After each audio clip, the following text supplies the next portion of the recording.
அன்பான உறவுகளுக்கு வணக்கங்க. அடடடடா! மதி என்னம்மா வேற லெவல் போ! தன்மானமுள்ள சிங்கம்டி நீ. பெண் சிங்கம்னு தாங்க சொல்லணும். ஆமாங்க. கொண்ட கொள்கையில தப்பு இல்லைன்னு தெரிஞ்சா தலை நிமிர்ந்து தான் இருக்கணுங்க. அது ஆணா இருந்தாலும் சரி, பெண்ணா இருந்தாலும் சரி, வீட்ட விட்டு வெளியில போன்னு சொன்னா நெஞ்ச நிமித்திக்கிட்டு வந்து உட்கார்றாங்க. அட்ட அம்மா! வீழ்வது குற்றமில்லை, வீழ்ந்தே கிடப்பதுதான் குற்றம் என்பது போல நம்ம தலைவி அச்சு பெசகலங்க.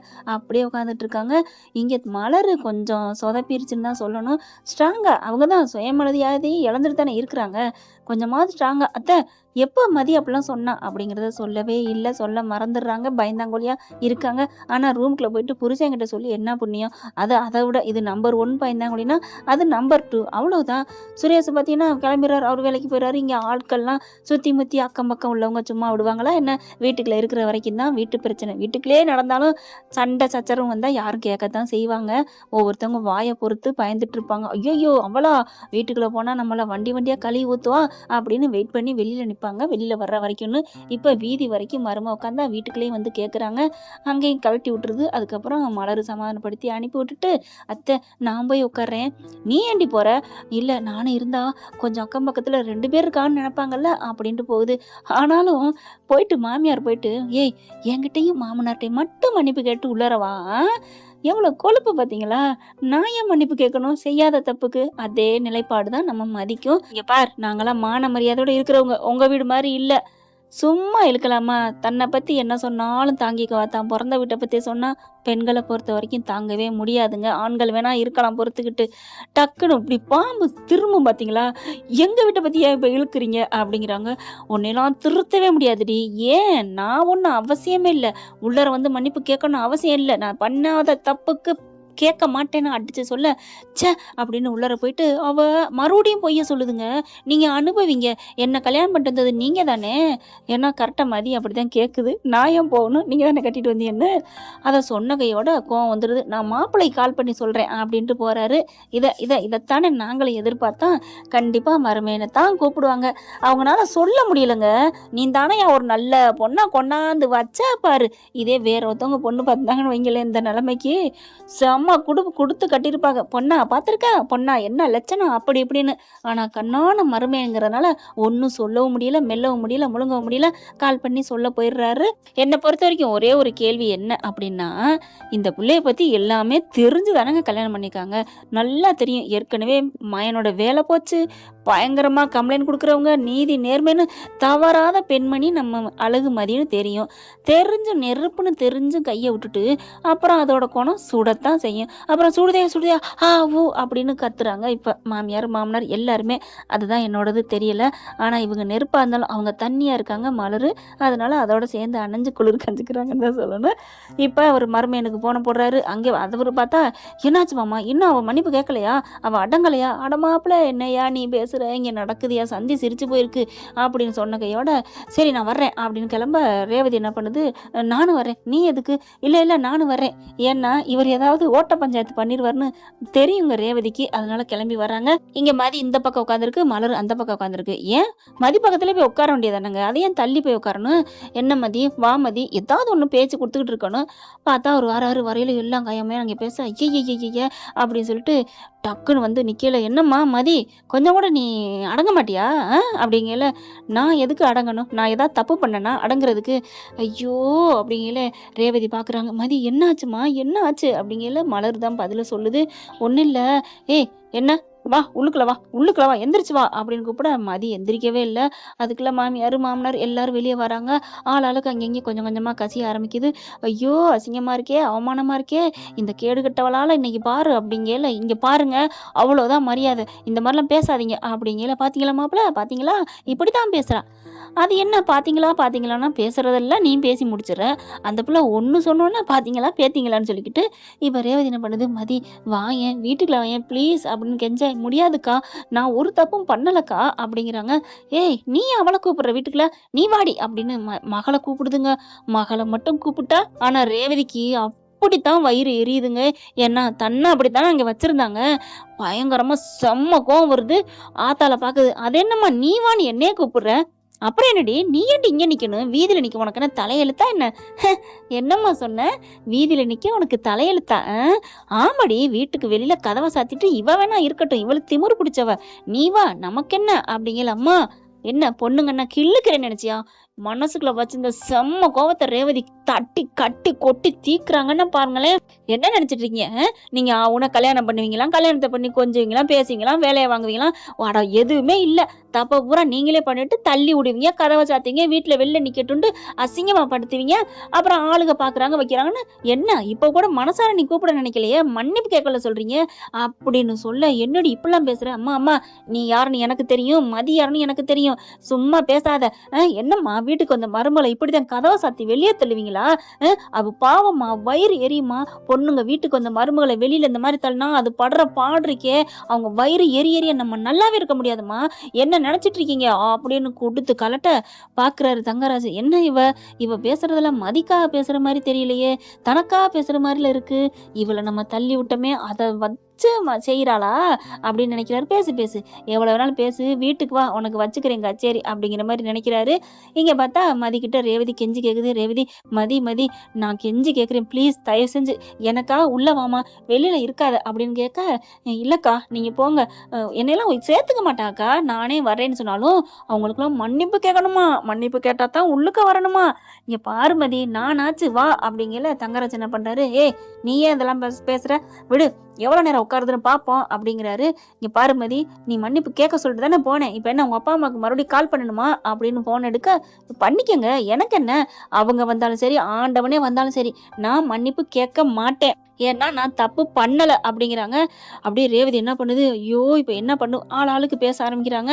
தங்கராஜ் என்ன பண்றான், நான் தான் அடிக்கிறேன் போனேன் அப்படிங்கல. ரேவதி போய் அடி டபக்குன்னு பறிச்சிருது.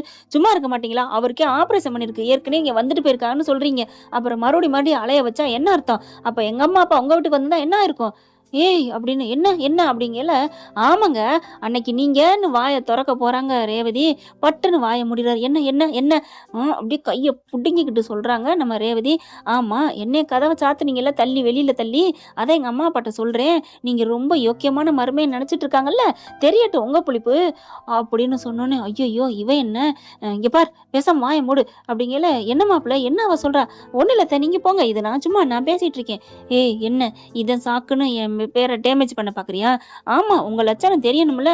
இங்க பார், அப்புறம் என்ன பண்ணுவேன்னு எனக்கே தெரியாது. இங்க பாருங்க, மரியாதையா மன்னிப்பு கேளு, அதுன்னு சொல்லாம மதிய வீட்டுக்குள்ள கூட்டிட்டு போற வழிய பாருங்க, இல்ல நீங்க என்னென்ன என்ன கொடுமை பண்ணீங்க நான் இப்பவே சொல்லிடுவேன். அப்புறம் எங்க அப்பா அம்மா உங்க மேல வச்சிருக்க எல்லா மதிப்பும் போயிரும் அப்படிங்கல. வாய மூடு அப்படின்ட்டு, அத்தை மாமா எல்லாரும் அசிங்கமா பாக்குறாங்க, அந்த பிள்ளைய கூட்டு போங்க, வீட்டுக்குள்ள கூட்டு போங்க அப்படிங்கிறாங்க. மாப்பிள்ள, அப்ப மன்னிப்பு கேட்க வேணாமா?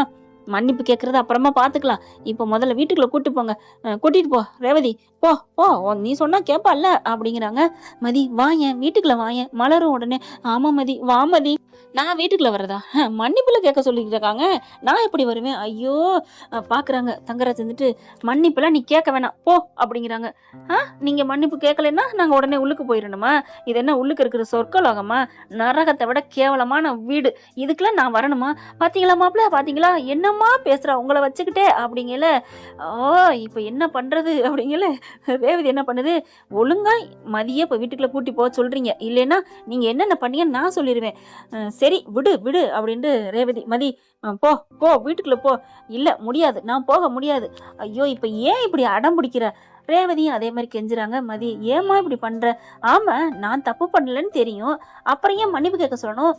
சரி, நீ தப்பு பண்ணல, உன்னை மன்னிப்பு கேட்க சொல்ல, வீட்டுக்குள்ள போ அப்படின்னு ரேவதி சொல்ல, மலரும் கேட்கறாங்க, தங்கராஜுமே கேட்கிறாரு, வீட்டுக்குள்ள வான்னு. ஆனா ரேவதி மதி என்ன பண்ணுது, சரிங்க நான் தப்பு பண்ணலைன்னா அப்ப உங்க அம்மா தானே தப்பு பண்ணிருக்காங்க, ஒத்துக்கிறீங்களா அப்படின்னு ரேவதிட்ட கேட்க, ரேவதி என்ன பண்ணுது, சரி எங்க அம்மாவே பண்ணதா இருக்கட்டுமே, நீ வா மதி, எல்லாரும் பாரு, எல்லாரும் அசிங்கமா பாக்குறாங்க அப்படின்னா தப்பு பண்ணவங்க மன்னிப்பு கேட்கணும்ல.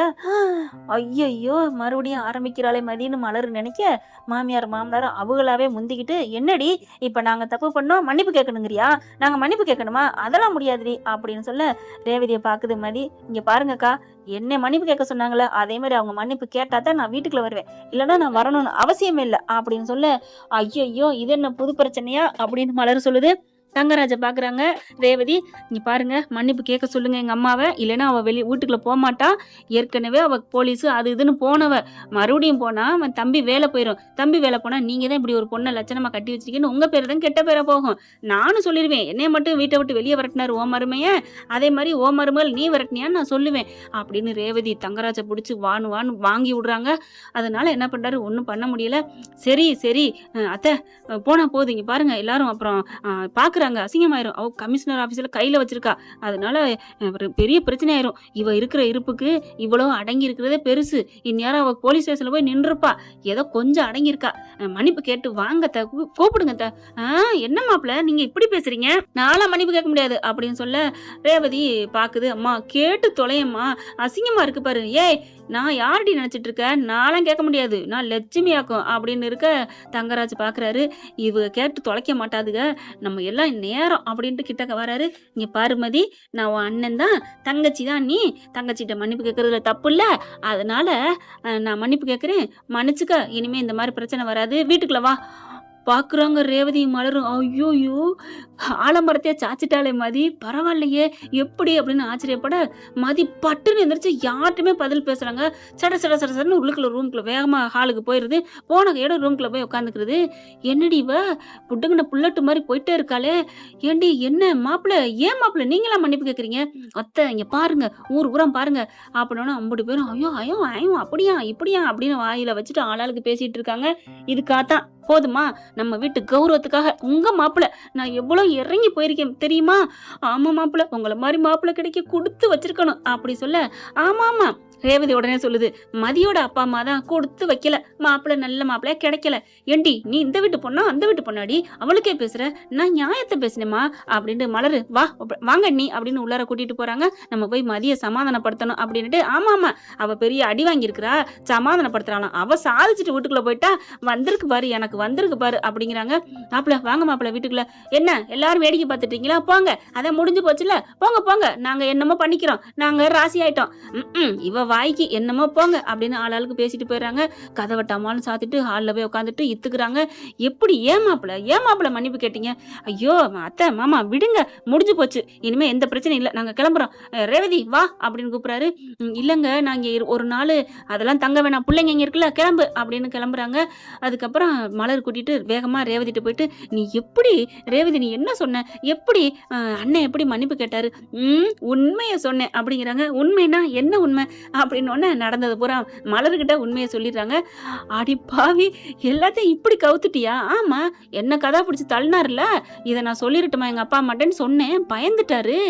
அப்படியா பயப்படுறாரு, இதுக்கு பேர் பயம் இல்ல அண்ணி, அவங்களுக்கு அவரோட கௌரவம் போயிருமா, மாமனார் மாமியார் தாங்குறாங்கல்ல அடி தாங்குறாங்கல்ல, அந்த போயிருங்கிற பயத்துல மன்னிப்பு கேட்டிருக்காரு. கௌரவம் கூட போனாலும் பரவாயில்ல, ராஜ மரியாதை வேணும் இவருக்கு, அதைத்தான் நான் வீக்னஸா எடுத்து விட்டேன். அவர் பயந்துட்டு மன்னிப்பு கேட்டாரு, எப்படியோ மன்னிப்பு கேட்டாரு அப்படின்னு சொல்லிட்டு, சரி மதி நாங்க கிளம்புறோம் அப்படிங்கிறாங்க. சரிங்கக்கா தேங்க்ஸ்க்கா அப்படிங்கிறாங்க. பரவாயில்ல மதி, நீ எப்போ இதுல நீ இரு, மலர் மாதிரிலாம் நான் விட்டு கொடுத்து போனா சொல்ல மாட்டேன், பெண்ணுங்கன்னா நான் கிள்ளிக்கிறையா என்ன, எனக்கு அங்க இருக்க கொடுமையை வச்சுதான் நான் சொல்றேன், நீ இப்படியே இருமதி, உனக்கு நான் என்னைக்கு இருப்பேன் அப்படின்னு ரேவதி சொல்லிட்டு போறாங்க. ரேவதியோட இந்த பண்பாடு யாருக்கெல்லாம் பிடிச்சிருக்கு அப்படிங்கறத கமெண்ட் பாக்ஸ்ல கருத்தை தெரிவிச்சு ஒரு லைக்கை போட்டு சப்ஸ்கிரைப் பண்ணிருங்க நம்ம சேனலுக்கு உங்க பொண்ணான கையால. Thank you friends. இந்த வீடியோ உங்களுக்கு பிடிச்சிருந்தா தயவு செய்து லைக் பண்ணுங்க. இன்னும் அப்டேட்ஸ்க்காக சேனலை சப்ஸ்கிரைப் பண்ண மறக்காதீங்க. நம்ம கிட்ட இருக்க எல்லா சேனல்ஸோட லேட்டஸ்ட் வீடியோ அப்டேட்ஸ்க்காக மேல ரைட் சைடுல காட்டுற லிங்கை கிளிக் பண்ணி வாட்ஸ்அப் குரூப்ல ஜாயின் பண்ணுங்க. உங்களிடம் விடைபெறுவது நான் உங்கள் மெஹர்.